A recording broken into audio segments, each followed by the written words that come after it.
اگر موافقین لایک بدیم بندازیمش بره بیرون. به به.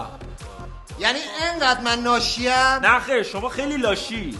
مافیا همیشه 3 نفره، فقط من 1 نفر مافیام. گوخوریش به تو نیومده، تو ترن خودت صحبت کن. بفرمایید بشینید. آقا شما شهر منید، شما شهر منید، شما شهر منید، شما هم شهر منید. من چیم واسهتون؟ شما خیلی شهر، شما اصلا شهردار منید. اگر موافقید من یه اتوبوس شهروندی دارم، سوارش شین که راه بیفتید. کجا بریم؟ کجا دوست داری؟ بریم شمال. بریم شمال.